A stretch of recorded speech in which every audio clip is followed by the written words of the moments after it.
I love you so much. I love you more. What do you care for? Just a little fun time together. How are you? Hello, gentleman. I am good. You look good and amazing. Please, can we be friends? Ori, What has come over you? what is wrong? I said I need to rest. But you said you need a baby. You know, ever since I met you, it feels like the world finally makes sense to me. I love you, and there's nothing I wouldn't do to show you. Baby, now I am a real man after 8 years of no child. Yes, honey. I feel the same way. I don't want to see you here again. Please, don't do this. Where am I supposed to go? Maybe now, peace will finally come to this house.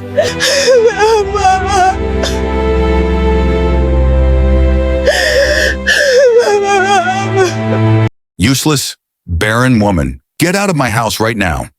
Marcus's voice echoed through the quiet estate as he shoved Maya to the floor. The security men and workers froze in shock, all heads turned toward Maya, who sat helplessly at the doorway, tears streaming down her face.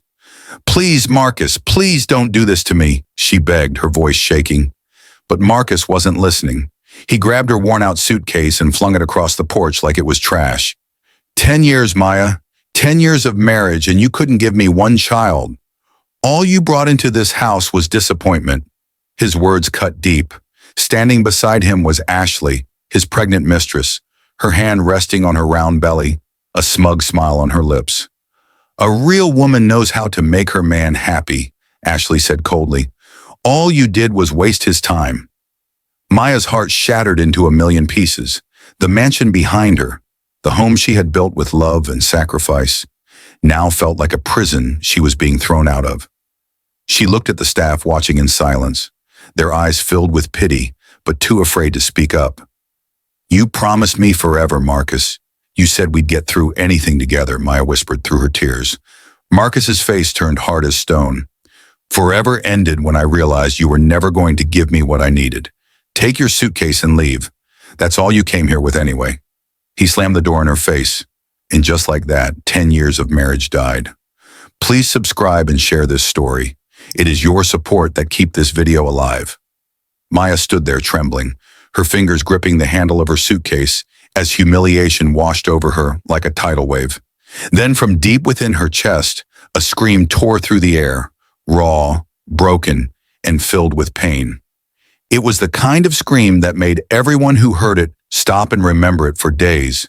She remembered when things were different, when Marcus was just a struggling market vendor with a quick smile and big dreams, when Ashley was her best friend, the person she trusted with every secret. Their wedding had been simple, just mismatched chairs and honest vows under a tree, but it was filled with so much hope. In those early years, they had nothing but each other, one pot of soup, whispered prayers in a tiny apartment with leaking pipes. But their love felt like it was enough. Then the whispers started. Neighbors asking when the baby would come, relatives making comments at every family gathering, Marcus's mother calling to ask if Maya had seen a doctor yet. The pressure grew heavier with each passing month. Each negative test, each pitying look, Marcus started pulling away, spending more time at work, coming home late with anger in his eyes instead of the warmth she used to know. Maya tried everything to save their marriage, praying harder, working longer hours, but nothing worked. That's when she turned to Ashley, desperate for help from the one person she thought would never betray her. Ashley had moved up in the world by then, living in a beautiful compound with connections to the best doctors in the city. Let me help you, Ashley said with concern in her voice. I know people who can figure out what's wrong. We'll get you the answers you need. Maya trusted her completely. She followed every instruction Ashley gave her, carrying specimen bottles to appointments, taking pills she was told would help, believing that this friendship would save her marriage. When the test results came back, Ashley delivered the news with practiced sympathy. It's Marcus who can't have children, not you, she said, holding Maya's hands. But I have a plan. You can donate your eggs, start a business with the money, and we can help Marcus without hurting his pride. Maya hesitated, but the thought of saving her marriage pushed her forward. Then her mother died suddenly, mysteriously, and grief broke whatever resistance Maya had left.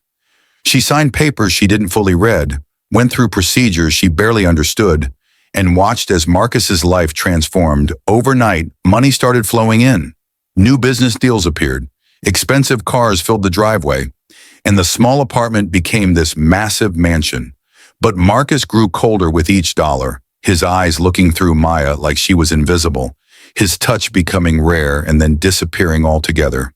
Maya grew weaker with each procedure, her body draining, her spirit fading, while Ashley glowed brighter, her visits becoming more frequent, her laughter filling the house that used to be Maya's home.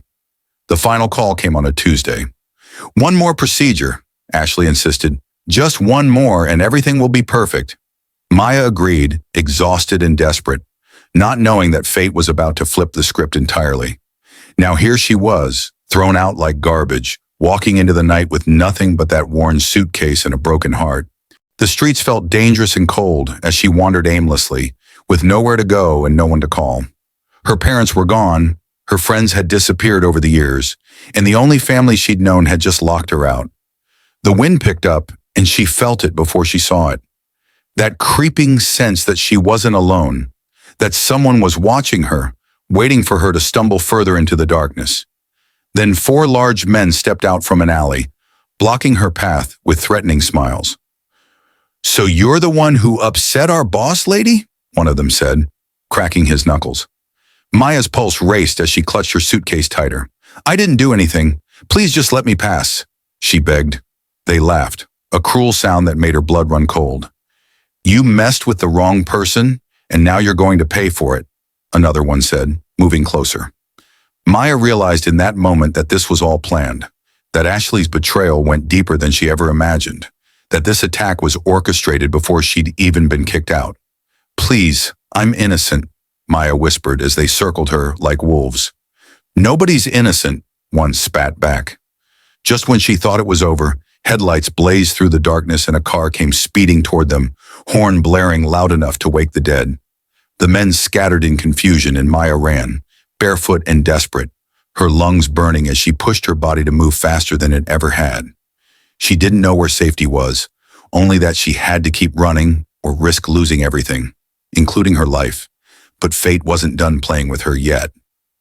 As she ran across the main road, another car came out of nowhere, tires screaming against the pavement. Everything went black. In that space between consciousness and darkness, Maya's mind flashed back to who she used to be. The girl from the village whose smile could light up a room, whose kindness drew people in, who believed that love and loyalty were enough to build a life on. She remembered the day she introduced Ashley to Marcus, how Ashley's eyes had lingered on him a little too long, how she'd brushed it off as paranoia. She remembered every doctor's appointment, every injection, every time Ashley held her hand and promised that everything would work out. And now she understood that every word had been a lie. Ashley hadn't been helping her. She'd been stealing from her, taking her eggs, her husband, her life, piece by piece, all while playing the role of a concerned friend. The baby Ashley was carrying wasn't just Marcus's child. It was made from Maya's own eggs, her own DNA, her own biological material that had been taken under the disguise of medical treatment. Everything Maya had sacrificed, every procedure she'd endured thinking she was building a future for her marriage, had actually been building Ashley's dream life while destroying her own. As the darkness pulled her under, Maya's last thought was that this couldn't be the end, that there had to be more to her story than betrayal and loss, that somehow, somewhere, justice would find its way back to her door, and the people who destroyed her would finally face the consequences of their actions. You are invited channel, to a channel. And every tale is a journey, and every story is a golden lesson. Introducing Sam Gold Tales. Heartwarming African stories, powerful morals, Some stories break hearts before they heal them. Every African story carries a powerful lesson. Every African story carries a powerful lesson.